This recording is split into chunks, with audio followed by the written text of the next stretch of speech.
आप सबको मेरा प्यार भरा नमस्कार। अभी हम लोग सॉल्व करेंगे सिंपल क्वेश्चन पेपर क्लास 10 के लिए information technology subject code 402 session 2022-23 के लिए।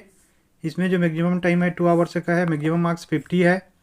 इसकी इंस्ट्रक्शंस देखते हैं तो इसमें टोटल क्वेश्चंस जो है ना वो 21 है। 2 सेक्शंस हैं, सेक्शन ए और सेक्शन बी। ए में ऑब्जेक्टिव टाइप्स क्वेश्चन है और सेक्शन बी में जो है ना सब्जेक्टिव टाइप क्वेश्चंस हैं। देखिए जो 21 क्वेश्चंस इसमें हैं, 5 जो है एमसीक्यू टाइप क्वेश्चन है और 16 सब्जेक्टिव टाइप क्वेश्चंस हैं। इसमें से हमको आंसर करना है। एमसीक्यू में 5 क्वेश्चंस को पूरा आंसर करना है और सब्जेक्टिव में 16 में 10 को हमको आंसर करना है। टोटल 15 क्वेश्चंस इसमें सॉल्व करना है और जो टाइम है हमको मालूम है ये 2 आवर का है। और इसमें सबसे इम्पोर्टेंट क्या है कि करेक्ट आर्डर में एक सीक्वेंस में ही हमको आंसर्स को लिखना है। सेक्शन ए को समझते हैं। तो सेक्शन ए में ऑब्जेक्टिव टाइप क्वेश्चंस 24 मार्क्स के हैं। इसमें 5 क्वेश्चंस है और जो मार्क्स अलॉटेड है वो मेंशनड है हर क्वेश्चंस के आगे में या पार्ट में। कोई भी नेगेटिव मार्किंग नहीं है, सारे क्वेश्चन आप कर सकते हैं। जो भी इंस्ट्रक्शंस है उसको फॉलो करते हुए हमको सॉल्व करना है। सेक्शन बी में सब्जेक्टिव टाइप क्वेश्चंस हैं 26 मार्क्स के। इसमें टोटल 16 क्वेश्चंस हैं, 10 क्वेश्चन सॉल्व करना है। इंस्ट्रक्शन को फॉलो करते हुए हमको क्वेश्चन के आंसर को लिखना है और जो भी मार्क्स अलॉटेड है ना वो क्वेश्चन के या पार्ट के बगल में दिया हुआ है। अब चलिए जल्दी से सेक्शन ए में ऑब्जेक्टिव टाइप क्वेश्चंस हैं, इसको शुरू करते हैं। तो क्वेश्चन 1 में है, ये एम्प्लॉयबिलिटी स्किल में है। 6 क्वेश्चन में 4 क्वेश्चन हमको सॉल्व करना है। 4 मार्क्स की ये हमको मिलेगा इसमें। तो क्वेश्चन इसमें फर्स्ट है कि dash operating system enables multiple users to work on the same computer at different times or simultaneously. कौन सा ऑपरेटिंग सिस्टम जो है ना मल्टीपल यूजर को काम करने के लिए एक ही कंप्यूटर पे इनेबल करता है, सक्षम करता है अलग अलग टाइम में या एक साथ। तो देखिए ना तो ये मल्टी प्रोग्रामिंग है क्योंकि प्रोग्रामिंग से रिलेटेड है, ना ये मल्टी प्रोसेसर है। ये क्या है, मल्टी यूजर ऑपरेटिंग सिस्टम है ना। तो मल्टी यूजर ऑपरेटिंग सिस्टम में क्या होता है कि एक साथ मल्टीपल यूजर जो है ना वो काम कर सकते हैं अलग अलग टाइम पे या एक साथ कंटिन्यूसली वो काम कर सकते हैं और इसका आंसर मल्टीटास्किंग भी नहीं होगा। इसके बाद देखिए सेकेंड में, this is a series of posters and breathing exercises practised to achieve control of body and mind. तो देखिए कौन सा ऐसा सीरीज ऑफ पोस्टर्स और ब्रीदिंग एक्सरसाइज है, सांस का योगासन है, सीधी सी बात है, जिसका उद्देश्य होता है कि बॉडी और माइंड पे कंट्रोल करना। तो ये 100% योगा होगा, इसमें तो कोई कन्फ्यूजन नहीं होना चाहिए। थर्ड नंबर देखिए, from the following statements which one is not correct about the qualities of an entrepreneur. ये जो स्टेटमेंट इसमें दिए हुए हैं इसमें कौन सा जो है ना करेक्ट नहीं है, नॉट करेक्ट बोलता है ना। क्वालिटीज ऑफ एन एंटरप्रेन्योर, एक एंटरप्रेन्योर का क्वालिटी नहीं है। ये है successful entrepreneurs adopt the habit of hard work from a very early stage. तो जो सफल एंटरप्रेन्योर होते हैं उनका जो हैबिट होता है हार्ड वर्क अगर आता है शुरू से ही तो एक क्वालिटी है उसका। तो ये इसका आंसर नहीं होगा, तो इसको हम लोग कट कर लेते हैं। इसका भी देखिए, entrepreneur should not think optimistically about the future of the business. तो जो एंटरप्रेन्योर होता है वो अपने फ्यूचर के लिए आशावादी नहीं होता है। तो देखिए तो क्वालिटीज नहीं है, यही इसका सही आंसर होगा। और सी है, confident entrepreneur must not deviate from his her decisions too early in case success is delayed. तो जो सक्सेसफुल एंटरप्रेन्योर होता है या कॉन्फिडेंट एंटरप्रेन्योर होता है वो अपने डिसीजन से जल्दी मुंह नहीं मोड़ता अगर सक्सेस उसको नहीं मिल रहा हो तो क्वालिटी हो गया। और D, entrepreneurs like to function at their own will and rules. और जो एंटरप्रेन्योर होता है वो अपनी इच्छा से अपने नियमों से काम करना चाहता है, भी उसका क्वालिटी हो गया। तो जो इसमें क्वालिटी नहीं है वो ऑप्शन बी है, इसीलिए इसका आंसर हो जाएगा ऑप्शन बी। अब क्वेश्चन नंबर 4 देखिए कि to remove the files of temporary folder we type blank in run dialog box after pressing windows button +R on the keyboard. तो देखिए जो रन डायलॉग बॉक्स होता है इस टाइप का जो बॉक्स होता है लेफ्ट हैंड में नीचे की तरफ, तो इसमें हम क्या टाइप करते हैं जब टेम्पररी फाइल फोल्डर को हम लोगों को हटाना रहता है विंडोज़ बटन +R प्रेस करने के बाद कीबोर्ड में, तो हम लोग प्रेस करते हैं %temp%। ठीक है, तो इसका ऑप्शन भी करेक्ट हो जाएगा और बाकी जो ऑप्शन है इसको हम लोग प्रेस नहीं करते। अब क्वेश्चन इसमें 5th है, this is not the quality of self confident people. तो देखिए नॉट द क्वालिटी बोलता है ना, सेल्फ कॉन्फिडेंट पीपल का क्वालिटी नहीं है। ए है डिपेंडेंट, बी है पॉजिटिव एटीट्यूड। तो देखिए डिपेंडेंट तो क्वालिटी नहीं है, यही इसका आंसर होगा क्योंकि जो सेल्फ कॉन्फिडेंट पीपल होता है वो किसी के ऊपर डिपेंडेंट नहीं होता। और पॉजिटिव एटीट्यूड तो उसका क्वालिटी है, तो नहीं होगा। हार्ड वर्किंग भी क्वालिटी है, तो भी नहीं होगा। और कमिटमेंट भी क्वालिटी है, तो ये भी नहीं होगा। याद रखिएगा क्वेश्चन थोड़ा घुमा के पूछा है ना, नाट पूछा है, तो नाट में डिपेंडेंट होना जो है ना वो सेल्फ कॉन्फिडेंट पीपल का क्वालिटी नहीं है। 6th है, from the following statements which one is not the positive impact of entrepreneurship on society. देखिए भी फिर नॉट बोल रहा है कि कौन सा इसमें से पॉजिटिव इम्पैक्ट नहीं है एंटरप्रेन्योरशिप का सोसाइटी के ऊपर। ये है स्टिमुलेट्स इनोवेशन एंड एफिशिएंसी। तो पॉजिटिव इम्पैक्ट है क्योंकि एंटरप्रेन्योरशिप से नवसृजन या इनोवेशन होता है, एफिशिएंसी या क्षमता बढ़ता है, तो ये कट हो जाएगा। भी देखिए creates job and employment opportunities. तो देखिए जॉब और एम्प्लॉयमेंट अपॉर्चुनिटी का क्रिएट होना पॉजिटिव इम्पैक्ट है, ते भी कट हो जाएगा। सी है solves the problems of the society. ते भी पॉजिटिव इम्पैक्ट है, ते भी कट हो जाएगा क्योंकि इससे जो प्रॉब्लम्स ऑफ सोसाइटी का सलूशन आता है। और डी है डिस्करेजेज वेलफेयर ऑफ द सोसाइटी। तो ये जो है ना पॉजिटिव इम्पैक्ट नहीं है, डिस्करेजेज नहीं करता वेलफेयर ऑफ द सोसाइटी को, तो इसीलिए इसका ऑप्शन डी करेक्ट हो जाएगा कि जो पॉजिटिव इम्पैक्ट नहीं है उसमें एंटरप्रेन्योरशिप का ये हो जाएगा कि डिस्करेजेज वेलफेयर ऑफ द सोसाइटी। अब सेकेंड में देखिए इसमें 6 क्वेश्चन में 5 हमको सॉल्व करना है, टोटल 5 मार्क्स मिलेगा। फर्स्ट क्वेश्चन है desk is used to reduce repetitive strain. तो जो डिसेबल पर्सन्स होते हैं जिनके हाथ कांपते हैं, थरथराते हैं, तो वो रिपीटेटिव स्ट्रेन को दूर करने के लिए कौन सा की यूज करते हैं। तो हमको 100% मालूम है ये जो है स्टिकी की यूज करते हैं, तो इसका ऑप्शन ए करेक्ट हो जाएगा स्टिकी की। क्वेश्चन सेकेंड है this means that the query uses criteria you provide to hide some data and display only required data.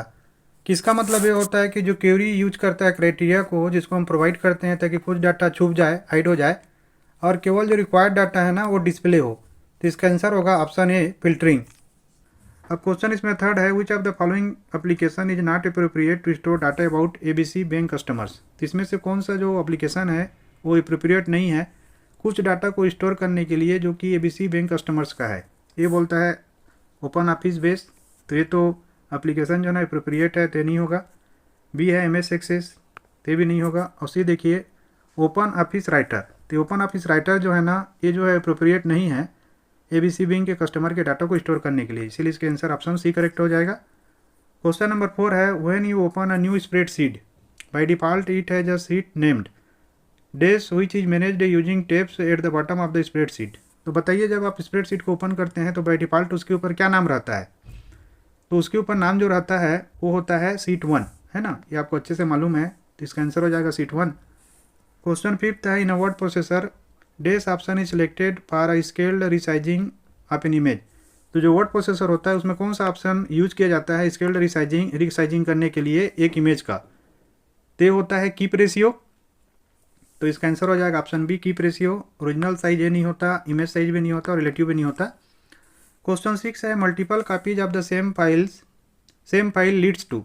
जो मल्टीपल कापीज होते हैं एक ही फाइल के वो क्या करते हैं। तो इसमें देखिए ऑप्शन ए बोलता है डाटा इनकन्सिस्टेंसी, कि ये डाटा इनकन्सिस्टेंसी करते हैं, तो ऐसा ते नहीं करते हैं। बी है डाटा कंसिस्टेंसी, ते भी नहीं करते हैं। सी देखिए डाटा रिडंडेंसी, तो जो डाटा रिडंडेंसी करते हैं, तो इसका ऑप्शन सी करेक्ट हो जाएगा। और डी है फॉरेन की, तो फॉरेन की भी नहीं करते, तो इसका आंसर हो जाएगा ऑप्शन सी डाटा रिडंडेंसी। अब क्वेश्चन नंबर 3 पे आ चुके हैं। इसमें से भी 6 में से 5 क्वेश्चन के आंसर हमको देना है और इसमें 5 मार्क्स मिल जाएगा। इसमें क्वेश्चन 1 है कि it is a reference point for the graphics which is created while positioning an image. This point could be the page or frame where the object is either a paragraph or even a character in the word processor. तो देखिए word processor से related question है कि word processor में बोलता है कि ये एक रेफरेंस पॉइंट है एक ग्राफिक्स के लिए जो कि इमेज को पोजीशन करने के लिए क्रिएट किया जाता है। और ये जो पॉइंट है ना वो पेज भी हो सकता है, फ्रेम भी हो सकता है। जहाँ पे भी ऑब्जेक्ट जो है ना या तो पैराग्राफ में रहता है या वर्ड प्रोसेसर में एक करेक्टर के फॉर्म में भी होता है। तो ये क्या होता है, ये होता है एंकरिंग। तो इसका ऑप्शन सी करेक्ट हो जाएगा एंकरिंग। एंकरिंग ही वो रेफरेंस पॉइंट होता है, ठीक है ना वो। और इसमें रेप टेस्ट जो दिया ये नहीं होगा, अलाइनमेंट नहीं होगा और बुक मार्क नहीं होगा। अब इसका क्वेश्चन सेकंड देखिए identify the property which help to set the number of characters in text varchar type field of a table in DBMS। तो उस प्रॉपर्टी को क्या बोलते हैं जो कि set of number of characters को सेट करने में हेल्प करता है किसी भी टेक्स्ट में वर्चार टाइप फील्ड में, किसके टेबल में, DBMS के टेबल में। तो ये है आपका लेंथ, तो इसका ऑप्शन डी करेक्ट हो जाएगा लेंथ। थर्ड है this is design to help users with auditory impairments.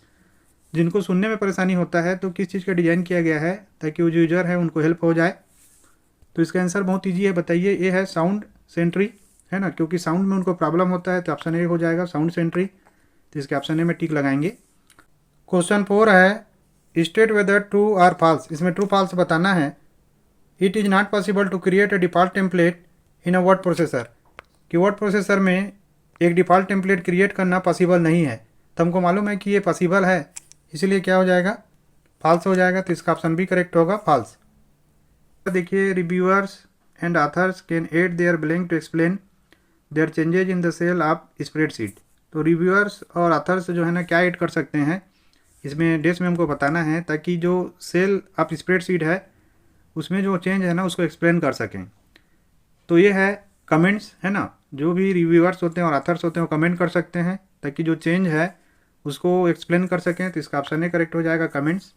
6th number है, in calc arguments passed to a macro from calc are always. तो देखिए, कैल्क में जो आर्गूमेंट पास्ड होता है मैक्रो से, कैल्क में हमेशा कैसा होता है, तो ये हम अच्छे से जानते हैं कि हमेशा जो है ना ये सेल रेफरेंस के फॉर्म में होता है और वैल्यू में होता है। तो इसका ऑप्शन सी हो जाएगा, both and B.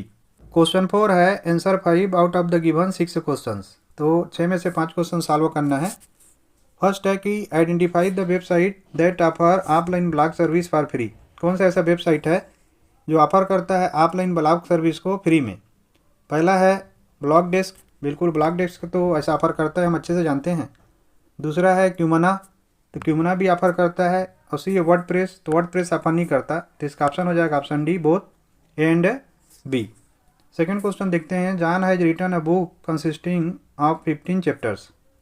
He wanted to make the index of the book, suggest him the option used to create the index automatically in a word processor. तो देखिए, जॉन ने एक किताब लिखा है, एक बुक लिखा है जिसमें 15 चैप्टर्स हैं, वो इसमें इंडेक्सिंग करना चाहता है बुक में। हमको सजेस्ट करना है कि कौन सा ऑप्शन जो है ना यूज करेगा ताकि इंडेक्स जो है ना ऑटोमेटिकली वर्ड प्रोसेसर में क्रिएट हो जाए। तो हमको मालूम है कि ये है टेबल ऑफ कंटेंट, तो इसका ऑप्शन डी करेक्ट हो जाएगा। टेबल ऑफ कंटेंट के द्वारा वो इंडेक्सिंग को ऑटोमेटिकली कर लेगा वर्ड प्रोसेसर में। थर्ड नंबर है, the length of the field value of text data type is days characters by default in DBMS. DBMS में बाय डिफ़ॉल्ट जो लेंथ होता है फील्ड वैल्यू का टेक्स्ट डाटा टाइप में, वो कितना होता है। तो देखिए, होता है 50, हम इसको अच्छे से जानते हैं। तो इसका आंसर हो जाएगा 50। क्वेश्चन नंबर 4 है कि healthy lifestyle helps to keep and improve people's health and wellbeing, कि एक स्वास्थ्यवर्धक जीवन शैली जो होता है वो लोगों के जीवन को और हेल्थ को इम्प्रूव करता है और इम्प्रूव बना के रखता है। इट डज नॉट इंक्लूड, इसमें भी डज नॉट बोल रहा है, इसमें क्या शामिल नहीं होता। ए हेल्दी ईटिंग हैबिट्स, तो शामिल होता है, तो इसीलिए कट हो जाएगा। बी स्ट्रेस मैनेजमेंट, ये भी शामिल होता है, तो भी कट हो जाएगा। फिजिकल एक्टिविटीज, ये भी शामिल होता है, तो ये भी कट हो जाएगा। और डी है लेस स्लीप, तो यही शामिल नहीं होता। अगर लेस स्लीप करेंगे तो कभी भी हम हेल्थ और वेल बींग को मेंटेन नहीं कर पाएंगे। तो इसका ऑप्शन डी करेक्ट हो जाएगा, लेस स्लीप। क्वेश्चन 5 है इसमें कि in a spreadsheet using to create a hyperlink to a web FTP or telnet, click on the dash icon available in hyperlink dialog box. तो एक spreadsheet में हम लोग क्रिएट कर रहे हैं एक हाइपर लिंक यूज करते हुए वेब एफटीपी को या टेलनेट को। तो हमको क्या क्लिक करना है, जो आइकॉन अवेलेबल होता है हाइपर लिंक डायलॉग बॉक्स में। तो देखिए, इसमें हमको क्लिक करना है इंटरनेट को, तो इसका ऑप्शन सी करेक्ट हो जाएगा, इंटरनेट। इंटरनेट आइकॉन को क्लिक करने पे जो अवेलेबल होता है हाइपर लिंक डायलॉग बॉक्स में, हम लोग क्रिएट कर पाएंगे हाइपर लिंक को, कहाँ पे, वेब एफटीपी में या टेलनेट में। तो इसका आंसर हो जाएगा इंटरनेट। इसके बाद क्वेश्चन नंबर इसमें 6 है, a dash refers to a cell or a range of cells on a worksheet and can be used to find the values or data that you want formula to calculate। तो किसको refer करके हम cell और range of sales को worksheet में use कर सकते हैं वैल्यू और डाटा को फाइंड आउट करने के लिए, फार्मूला का यूज करते हुए कैलकुलेट करने के लिए। तो देखिए, बहुत ईजी है, यह सेल रेफरेंस, तो इसका ऑप्शन ए करेक्ट हो जाएगा, हम सेल रेफरेंस को यूज कर सकते हैं। अब क्वेश्चन नंबर 5 पे आ चुके हैं, इसमें भी 6 में से 5 क्वेश्चन का आंसर हमको देना है। फर्स्ट है, identify the mode where we can modify the structure of a table. तो हमको बताना है कि किस मोड में हम स्ट्रक्चर ऑफ टेबल को मॉडिफाई कर सकते हैं। तो देखिए, इसका आंसर है डिज़ाइन व्यू में। डिज़ाइन व्यू में जाके हम जो मोड को आइडेंटिफाई करेंगे उसके बाद ही हम चेंज कर पाएंगे जो स्ट्रक्चर ऑफ टेबल है। तो बाकी data sheet view, structure view, ये सब इसका गलत है, ऑल ऑफ द अबव तो होगा ही नहीं, क्योंकि आंसर होगा answer C, design view. Question second है, BSNL स्टैंड्स फॉर। तो देखिए, BSNL मतलब होता है भारत संचार निगम लिमिटेड, इसका ऑप्शन सी करेक्ट हो जाएगा, इसको याद रखिएगा। फुल फॉर्म होता है BSNL का Bharat Sanchar Nigam limited. Third number है dash function takes data from a series of worksheets or workbooks and summarises it into a single worksheet that you can update easily. तो कौन सा फंक्शन जो है ना डाटा को लेता है सीरीज ऑफ वर्कशीट से या वर्कबुक से या समरीज को, और इसको एक सिंगल वर्कशीट में कर देता है ताकि इसको इजी वे में हम अपडेट कर सकें। तो इसका आंसर है ये है डाटा कंसोलिडेशन। तो जो सारे डाटा का कंसोलिडेशन होता है उसके थ्रू ही हम ये कर पाते हैं। तो इसका ऑप्शन ये गलत होगा, ये डाटा कम्बिनेशन नहीं होगा, नहीं डाटा मर्जिंग होगा, ये क्या होगा डाटा कंसोलिडेशन। तो इसका ऑप्शन सी करेक्ट हो जाएगा। इसके बाद क्वेश्चन नंबर 4 है dash store data in a single table which is suitable to store less amount of data. कौन सा जो है ना स्टोर करता है डाटा को एक सिंगल टेबल में जो कि सूटेबल होता है लेस अमाउंट ऑफ डाटा को स्टोर करने के लिए। तो ये होता है फ्लैट फाइल। तो इसका ऑप्शन ये करेक्ट हो जाएगा, फ्लैट फाइल के द्वारा हम ऐसा करते हैं। क्वेश्चन नंबर 5 है in a word processor by default evaluates dash levels of headings when it builds the table of contents. तो एक वर्ड प्रोसेसर में बाय डिफॉल्ट क्या इवैल्यूएट रहता है, जो लेवल ऑफ हेडिंग्स है वो कितना होता है जब ये टेबल ऑफ कंटेंट्स को बिल्ड करता है। तो इसको ध्यान से समझिएगा कि एम एस वर्ड में ये होता है 3, तो एम एस वर्ड के रिकॉर्डिंगली इसका आंसर होगा 3, लेकिन लिब्रे और ओपन ऑफिस राइटर में ये होता है 10। तो इसका ऑप्शन सी भी करेक्ट होगा। तो इसमें 2 आंसर होगा ए और सी। ए होगा एम एस वर्ड के लिए और सी होगा लिब्रे और ओपन ऑफिस राइटर के लिए। क्वेश्चन 6 है in dash networks all computers have an equal status and each terminal has an equally competent CPU. किस नेटवर्क में सारे कंप्यूटर्स के जो स्टेटस होते हैं इक्वल होते हैं और सारे टर्मिनल जो है ना इक्वली कंपिटेंट सीपीयू होते हैं। तो ये है मेन, बी है वेन और सी है क्लाइंट सर्वर और डी है P2P। तो देखिए P2P में ना ऐसा होता है, ठीक है, पर्सन टू पर्सन वाले में। तो इसका ऑप्शन डी करेक्ट हो जाएगा। सेक्शन बी में सब्जेक्टिव टाइप क्वेश्चंस हैं। इसमें 5 क्वेश्चन में 3 क्वेश्चन को सॉल्व करना है। एम्प्लॉयबिलिटी स्किल से लिए गए क्वेश्चंस हैं। टोटल 6 मार्क्स मिलेगा, 2 मार्क्स ईच के, और इसका वर्ड लिमिट है 20 to 30 वर्ड्स का। क्वेश्चन नंबर 6 है what are the advantages of the ability to work independently. Independently work करने के क्या क्या फ़ायदे होते हैं, क्या क्या एडवांटेजेज होते हैं। तो देखिए अगर कोई इंडिविजुअल इंडिपेंडेंटली वर्क कर रहा है तो वो ज़्यादा सीखेगा, वो जिसके कारण उसके अंदर में एम्पावरमेंट और रिस्पॉन्सिबिलिटी की जो फीलिंग है ना वो ज़्यादा होगी। दूसरा वो ज़्यादा क्रिएटिव होगा, ज़्यादा सेटिस्फाइड होगा क्योंकि वो खुद का काम खुद कर रहा है और एक एसेट बन जाएगा ऑर्गेनाइजेशंस के लिए, ग्रुप के लिए, और बाय एंड लार्ज जो है ना किसी कंट्री का वो एसेट हो जाएगा। इसके आंसर में लिखेंगे कि the advantages of the ability to work independently are as follows. First है it ensures greater learning and individuals feel more empowered and responsible. Second है it ensures creativity and satisfaction amongst individuals and they become assets to organisations, groups and nations at large. Question number 7 है name the stress casual agents. तो देखिए stress casual agents क्या क्या होते हैं। तो ये आपके दिमाग में कितना तनाव है ये होता है, तो मेंटल होता है। शरीर में अगर कोई प्रॉब्लम चल रहा है तो भी स्ट्रेस जनरेट करता है, तो फिजिकल होता है। अगर आपके परिवार में, आपके समाज में कोई प्रकार का प्रॉब्लम आपको तनाव दे रहा है, स्ट्रेस दे रहा है, तो ये सोशल भी होता है। और कई बार फाइनेंशियल या पैसे से रिलेटेड जो तनाव होते हैं वो बहुत ज़्यादा परेशान करते हैं, तो ये फाइनेंशियल भी होता है। इसके आंसर में लिखेंगे the stress casual agents are first mental, second physical, third social and fourth financial. इसका क्वेश्चन 8 है what do you mean by disk defragmentation. तो जो डिस्क डीफ्रेगमेंटेशन होता है वो क्या करता है कि जो अननेसेसरी इन्फॉर्मेशन होता है जो कि कंप्यूटर को स्लो डाउन करते रहते हैं उसको हटाता है, और इसको रेगुलर इंटरवल में करना चाहिए, निश्चित समयांतराल या रेगुलर इंटरवल्स के अंदर में करना चाहिए, ताकि जो डिस्क की स्पेस है उसको सही ढंग से यूज किया जा सके, ऑप्टिमल लेवल पे यूज किया जा सके। इसके आंसर में लिखेंगे कि disk fragmentation removes all unnecessary information that slows down the computer. It should be done at regular intervals which help the disk space to be used at an optimal level. Question 9 है explain any 2 myths about entrepreneurship. Entrepreneurship के जो myths हैं वो कौन कौन से हैं। देखिए कि सबसे पहला मिथ है कि कोई भी बिजनेस आइडिया जो है या हर बिजनेस आइडिया यूनिक होना चाहिए, स्पेशल होना चाहिए। जो सामान्य बिजनेस हैं उसको आप अलग ढंग से या सामान्य प्रकार से करेंगे तो एंटरप्रेन्योरशिप नहीं है। दूसरा जो सबसे बड़ा मिसकंसेप्शन है कि एक आदमी के पास बहुत ज़्यादा पैसा होना चाहिए बिजनेस को शुरू करने के लिए। ये दो मिसकंसेप्शन जो है ना सबसे ज़्यादा सोसाइटी में है। अब इसके आंसर में लिखेंगे कि myths about entrepreneurship are. Entrepreneurship के जो मिस होते हैं उसमें फर्स्ट है the misconception is that every business idea needs to be unique और स्पेशल। सेकेंड है the misconception we have is that a person need a lot of money to start a business. Question number 10 है write any 4 roles of entrepreneurs. Entrepreneurs के 4 role क्या होते हैं उसको लिखना है। तो देखिए पहला रोल जो है ना एंटरप्रेन्योर करता है वो कोऑर्डिनेट करता है अलग अलग चीज़ों के बीच में, लैंड, लेबर और कैपिटल के बीच में। एजेंट का रोल अदा करता है, कोई भी चीज़ का एजेंसी लेता है और जो बिग डीलर है उसके अंदर में काम करता है। इनोवेटर्स रोल, वो एक इनोवेशन करता है, नई नई चीज़ों को खोजता है ताकि जो सोसाइटी का नीड हो पूरा हो। रिस्क एजम्पशन रोल, वो रिस्क को एज्यूम करता है कि किसी भी काम में कितना रिस्क है, वो काम कैसे पूरा होगा।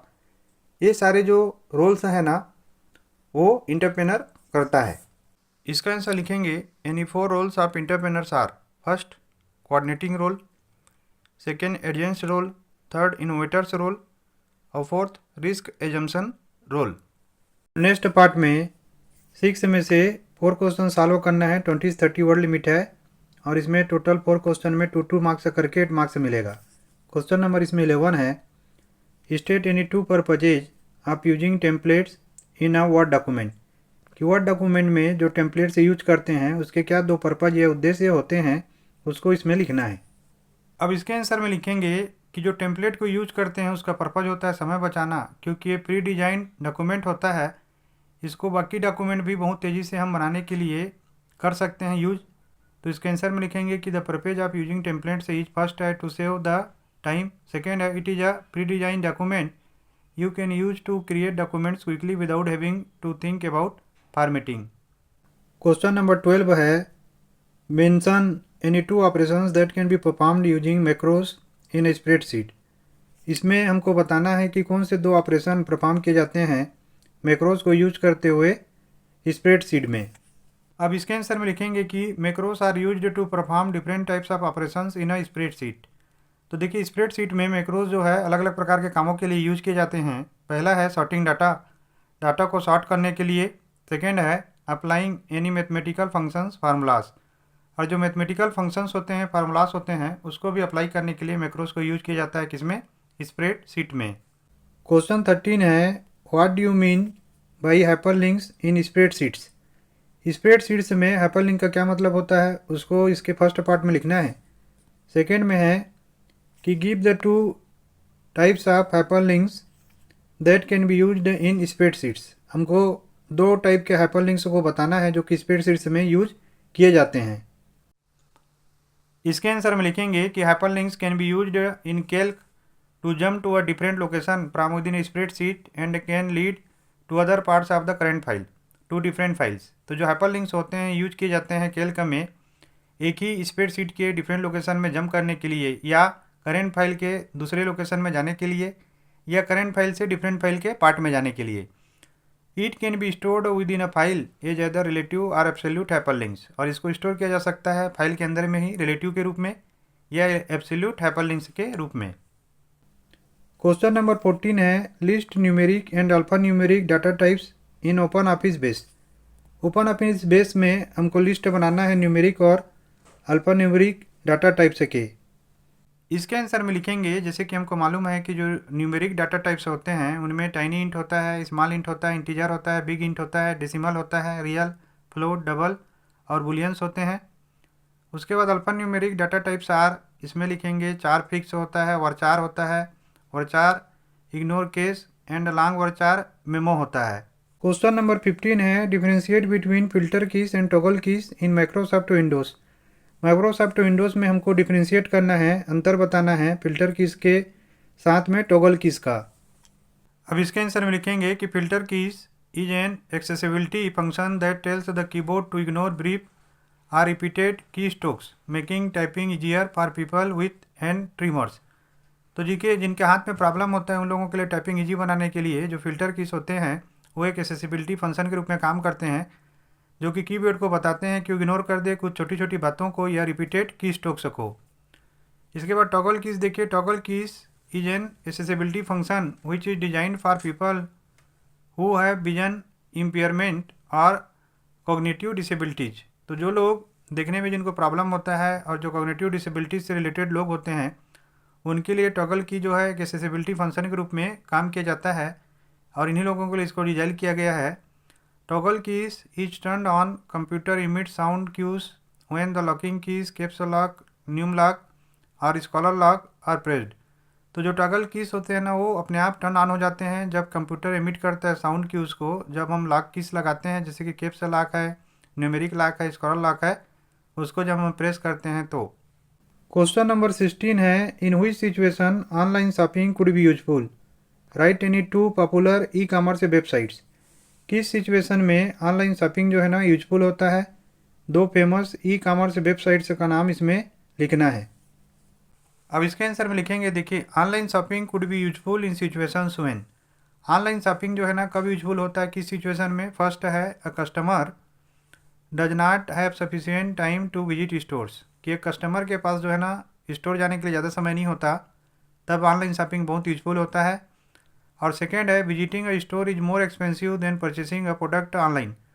और जो स्टोर जाना जो है काफ़ी ज़्यादा खर्चीला पड़ता है। अगर आप गाड़ी वाड़ी लेके जाते हैं तो पेट्रोल का खर्चा आएगा, बाकी खर्चे आते हैं, लेकिन उसी प्रोडक्ट को अगर आप ऑनलाइन खरीदते हैं तो घर तक फ्री ऑफ कास्ट पहुंच जाता है। नेक्स्ट में देखिए 5 क्वेश्चंस दिए हुए हैं, 3 क्वेश्चन सॉल्व करना है। 50 से 80 का वर्ड लिमिट है और 4 मार्क्स का ईच क्वेश्चन में टोटल 12 मार्क्स इसमें मिलेगा। तो इसमें क्वेश्चन नंबर 17 है, Anshita is preparing spreadsheet notes for her term exam. Anshita जो है ना स्प्रेडशीट नोट को प्रिपेयर कर रही है अपने टर्म एग्जाम के लिए। Help her to write short note on the following. हमको इसमें 60 नोट लिखना है कुल मिला के, जो नीचे में दिया हुआ है उनके ऊपर। पहला है सिनेरियोस, दूसरा है गोल सीक, और तीसरा है सॉल्वर, और चौथा है सब टोटल। इन चारों के ऊपर हमको 60 नोट्स लिखना है। इसके आंसर में लिखेंगे कि Anshu must apply goal seek to get the desired result. पहला है scenarios. Scenarios are a tool to test what if questions. Scenario tool होते हैं जो कि टेस्ट करते हैं व्हाट इफ टाइप के क्वेश्चंस को। Each scenario is named and can be edited and formatted separately। और सारे सिनेरियो को अलग से एडिट किया जा सकता है, फॉर्मेट किया जा सकता है। It is essentially a shaped set of cell values for your calculations. और ये काफ़ी महत्वपूर्ण है, एक शेप्ड सेट्स है सेल वैल्यूज़ के हमारे कैलकुलेशन के लिए। सेकेंड में देखिए गोल सीक, ये क्या है। It is used to calculate a result based upon existing values. ये कैलकुलेट करता है जो एग्जिस्टिंग वैल्यूज़ होते हैं उनमें से जो रिजल्ट होता है उसको। Using goal seek option under tools menu, we can discover what values will produce the result we want। इसको यूज करने के लिए टूल मेन्यू में हम डिस्कवर कर सकते हैं कि जो हमको चाहिए रिजल्ट में से वो कैसे वैल्यू प्रोड्यूस होगा। और इसमें थर्ड है सॉल्वर। तो देखिए सॉल्वर में क्या होता है कि it is more elaborated form of goal seek. ये गोल सीक का एलिबोरेटेड फॉर्म है। The difference is that the solver deals with equations with multiple unknown variables. और जो सॉल्वर होता है वो डील करता है ऐसे इक्वेशंस को जिसमें अननोन बहुत सारे वेरिएबल्स होते हैं। It is specifically design to minimise or maximise the result according to a set of rules that we define. और ये जो है ना स्पेसिफिकली डिजाइन किया जाता है मिनिमाइज और मैक्सिमाइज करने के लिए जो रिजल्ट हम चाहते हैं, जो सेट ऑफ रूल्स हमने बनाया हुआ है या हमने डिफाइन किया है उसके अनुसार। और फोर्थ में है सब टोटल। देखिए सब टोटल क्या है। Subtotal is a function listed under the mathematical category. एक मैथमेटिकल कैटेगरी में लिस्ट हुआ एक फंक्शन है। It has a graphical interface. इसका जो इंटरफेस होता है ग्राफिकल होता है। Using the subtotals dialog we can select arrays and then choose a statistical function to apply to them. Question number 18 है कि Tanmay is a class 10th student. Tanmay class 10th का student है। He has learned mail merge option of a word processor in his computer period. उसने computer period में सीखा हुआ है जो वर्ड प्रोसेसर में मेल मर्ज ऑप्शन होता है उसके बारे में। But he is confused with few terms used to merge document. लेकिन कुछ टर्म्स को लेकर वो कन्फ्यूज्ड है जो कि मर्ज डॉक्यूमेंट में यूज किया जाता है। Explain the following briefly which will help Tanmay better understand the mail merge option. नीचे दिए गए को हमको एक्सप्लेन करना है जिससे तन्मय जो है ना मेल मर्ज ऑप्शन को अच्छे से समझ सकता है। इसमें फर्स्ट है मर्ज फील्ड सेकेंड है डाटा सोर्स, थर्ड है मेन डॉक्यूमेंट और फोर्थ है mention 2 types of data on which mail merge can be applied. ये चारों को हमको उसको बताना है। अब इसके आंसर में फर्स्ट में देखिए merge field. A merge field is where you want to insert the information from a data source into a main document. तो मर्ज फील्ड वो जगह होता है जहाँ पे आप इंफॉर्मेशन को इंसर्ट करते हैं डाटा सोर्स से मेन डॉक्यूमेंट में। Merge field appear with chevrons. तो मर्ज फील्ड जो है ना चियोन्स के साथ में अपीयर होता है, उसका सिंबल आप देख रहे हैं। सेकेंड है डाटा सोर्स। तो data source is a file that contains the names and addresses or any other information that vary with each version of a mail merge document. तो देखिए डाटा सोर्स क्या होता है, एक फाइल होता है जो कंटेन करता है नेम्स और एड्रेसेस को या बाकी इन्फॉर्मेशंस को, जो कि सारे वर्जन जो मेल मर्ज डॉक्यूमेंट होते हैं उसके साथ वेरी करता है। थर्ड है मेन डॉक्यूमेंट। तो देखिए मेन डॉक्यूमेंट क्या होता है कि main document is the document which contain text and graphics. Main document में टेक्स्ट और ग्राफिक्स दोनों होते हैं। It may be a formal or an official letter. ये जो है ना फॉर्मल भी हो सकता है या ऑफिशियल लेटर भी हो सकता है। और फोर्थ में देखिए 2 types of data on which mail merge can be applied or labels and letters. 2 type के डाटा जिसमें मेल मर्ज काम आते हैं वो लेबल्स होते हैं और लेटर्स होते हैं।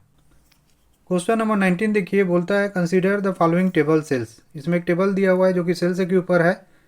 इसमें सेल आईडी है, प्रोडक्ट नेम है, प्राइस है और डिस्काउंट है। तो देखिए सेल आईडी है 1101, फिर 3, 4, 5, 6 और प्रोडक्ट नेम में लैपटॉप है, पेन टेप है, डेस्कटॉप है, प्रिंटर है। प्राइस जो है 65,000, 29,500, 50,000, 12,000 और डिस्काउंट जो है 2,500, 1,000, 1,550 और 2,000 है। अब इसमें क्वेश्चन देखिए, फर्स्ट क्वेश्चन है how many fields and records are there in sales table. Sales table में कितने फील्ड्स और रिकॉर्ड्स हैं। तो इसको अगर आप ध्यान से देखेंगे ना तो इसको देखने से आपको पता चल जाएगा कि यहाँ पे जो फील्ड्स हैं वो 4 हैं और जो रिकॉर्ड्स हैं ना वो भी 4 हैं। तो इसको आंसर में हमको लिखना है। अब इसके आंसर में लिखेंगे फर्स्ट में देखिए 4 fields and 4 records are there in table sales. जैसे कि हम समझ चुके हैं कि इसमें 4 फील्ड और 4 रिकॉर्ड्स हैं किसमें, टेबल सेल्स में। अब इसमें क्वेश्चन नंबर 2 है कि right SQL commands for the following. नीचे में जो दिया हुआ है उसके लिए एसक्यूएल कमांड्स को लिखना है। फर्स्ट है display sales ID and price of all products which discount is more than 1000। हमको इसके एसक्यूएल कमांड में डिस्प्ले करना है सेल आईडी को और प्राइस को सारे प्रोडक्ट्स का जिसमें डिस्काउंट जो है ना वो 1000 से ज़्यादा है। सेकेंड में देखिए एसक्यूएल कमांड से हमें फर्स्ट में लिखेंगे कि select sale ID price from sales where discount is greater than 1000। अब इसके सेकेंड क्वेश्चन में देखिए display the details alphabetically by product name. Second SQL command में हम लोगों को देना है जिसमें जो डिटेल्स हैं प्रोडक्ट नेम के अल्फ़ाबेटिकली में डिस्प्ले हो। और इसके सेकेंड में देखिए सिलेक्ट स्टार का यूज करते हैं जब एक से ज़्यादा होता है, तो इसको लिखेंगे कि select stars from sales order by product name. Question number third है display product name and sales price after deducting the discount from the price. इसको डिस्प्ले करना है प्रोडक्ट नेम को और सेल्स प्राइस को किसके बाद, डिस्काउंट को डिडक्ट करने के बाद। इसमें एक नोट दिया हुआ है sales price can be calculated as price discount, और सेल्स प्राइस को कैलकुलेट करना है प्राइस डिस्काउंट के साथ में। और थर्ड में लिखेंगे select product name price discount from sales. Question number 20 है your friend owns a chemist shop, he needs to keep records of the medicines with their IDs, date of purchase, expiry date, price, etc. in a database program, but he does not have any knowledge about the database. Explain to him the following to get a better understanding of DBMS concept. तो इसमें जो database management system है ना उसके ऊपर questions हैं। First question है what is DBMS, explain in brief. कि DBMS क्या है, DBMS क्या है उसको हमको शॉर्ट में बताना है। database management system is a software package with computer programs that controls the creation, maintenance and use of a database. तो देखिए डाटाबेस मैनेजमेंट सिस्टम एक प्रकार का सॉफ्टवेयर पैकेज होता है किसी कंप्यूटर प्रोग्राम का जो कि कंट्रोल करता है, क्रिएट करता है, मेंटेन करता है और यूज करता है डाटाबेस को। It allows organisations to conveniently develop databases for various applications. और ये अलग अलग ऑर्गेनाइजेशंस को, संगठन को अलाउ करता है कि वो बहुत आराम से डेवलप करें डाटाबेस को ताकि उसका अलग अलग यूज या एप्लीकेशन कर सकें। सेकेंड क्वेश्चन है कि name any 2 database programs which can be used to create a table and store the data as per the requirement। इसमें 2 database प्रोग्राम के नाम हमको बताना है जिसमें टेबल को क्रिएट किया जा सकता है और डाटा को स्टोर किया जा सकता है जैसा रिक्वायरमेंट है उसके अनुसार। दो डाटाबेसेस हैं। फर्स्ट है माइक्रोसॉफ्ट एक्सेस और सेकेंड है माई एसक्यूएल और थर्ड भी है, दो ही लिखना है आपको, ओपन ऑफिस बेस। फिर इसमें क्वेश्चन नंबर 3 है which field can be set as a primary key. किस फील्ड को प्राइमरी की के रूप में सेट किया जा सकता है। थर्ड का आंसर होगा कि ID field will be suitable for primary की। प्राइमरी की के लिए आईडी फील्ड जो है ना वो सुटेबल होता है। इसमें क्वेश्चन नंबर 4 है it is possible to make more than one field as a primary key in your table. क्या ये पॉसिबल है कि एक से ज़्यादा फील्ड को प्राइमरी की बनाया जा सकता है आपके टेबल में। येस या नो में आंसर देना है। जस्टिफाई योर आंसर, और आंसर को जस्टिफाई भी करना है। और इसमें फोर्थ का आंसर है कि yes we can make more than one column as a primary key in a table and it is known as composite primary key. हाँ बिल्कुल सही है, हम समझ चुके हैं कि हम प्राइमरी की में एक से ज़्यादा टेबल बना सकते हैं और इसको क्या बोलते हैं, कंपोजिट प्राइमरी की। क्वेश्चन नंबर इसमें 21 है Vicky is a student of class 10th. He used to get the work based on internet surfing but is not aware of the internet and its terminology. देखिए इसमें एक बता रहा है कि विक्की क्लास 10 का स्टूडेंट है और वो इंटरनेट सर्फिंग करता है लेकिन इंटरनेट से जुड़े हुए जो टर्म्स हैं और टर्मिनोलॉजी है उसको नहीं समझ पाता है। Being a friend of Vicky help him in finding the answers of the following questions. तो जो क्वेश्चंस हैं उनके आंसर में हमको लिखना है। ए है what do you mean by the internet service provider, कि इंटरनेट सर्विस प्रोवाइडर का मतलब क्या होता है। बी है एक्सपेंड द फॉलोइंग टर्म्स। ये जो यहाँ पे दो टर्म्स दिए हुए हैं WAP और W3, इसको एक्सपेंड करना है। इसमें सी है mention any two advantages of networking, networking के दो एडवांटेजेज बताने हैं। और डी है what is a blog, name any two online blogs, हमको लास्ट टाइम बताना है कि ब्लॉग क्या होता है और दो ऑनलाइन ब्लॉग्स के नाम को इसमें लिखना है। 21 के आंसर में लिखेंगे कि networks in which all computers have an equal status are called peer to peer, whereas in which certain computers have special dedicated task providing services to other computers in the networks are called client server networks.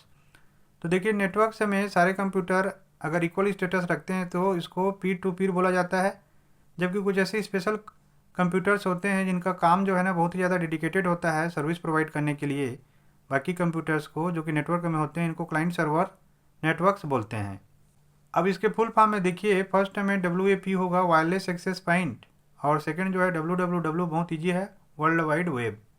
अब इसके answer में लिखेंगे कि two advantages of networking are, networking के दो advantages होते हैं। पहला है डाटा शेयरिंग, इसमें डाटा शेयरिंग बड़ा इजीली हो जाता है कि one of the most important uses of networking is to allow the sharing of data. और सेकेंड है files transfer, users can send text files, spreadsheets, documents, audio files, video files etcetera to other users. तो इसके द्वारा हम file transfer कर सकते हैं जिसमें कुछ भी प्रकार का फाइल हो, चाहे टेक्स्ट फाइल हो, स्प्रेडशीट हो, डॉक्यूमेंट्स हो, ऑडियो फाइल्स हो, वीडियो फाइल्स हो, बाकी यूजर्स को। अब इसके आंसर में लिखेंगे कि a blog is a discussion style site used by non technical or technical users for creating personal web pages. तो एक ब्लॉग जो है ना एक डिस्कशन स्टाइल का एक प्रकार का वेबसाइट या साइट होता है जिसमें नॉन टेक्निकल टेक्निकल यूजर्स जो है ना अपने पर्सनल वेब पेज बना सकते हैं। Blogs are similar to an online personal diary and simple to use, और ब्लॉग से जो है ना एक ऑनलाइन पर्सनल डायरी होता है और बहुत ईजी होता है इसको यूज करना। इसके सेकंड आंसर में लिखेंगे कि टू ऑनलाइन ब्लॉग्स आर, दो ऑनलाइन ब्लॉग्स हैं। फर्स्ट है विक्स www.wix.com और सेकंड है वर्डप्रेस www.wordpress.org।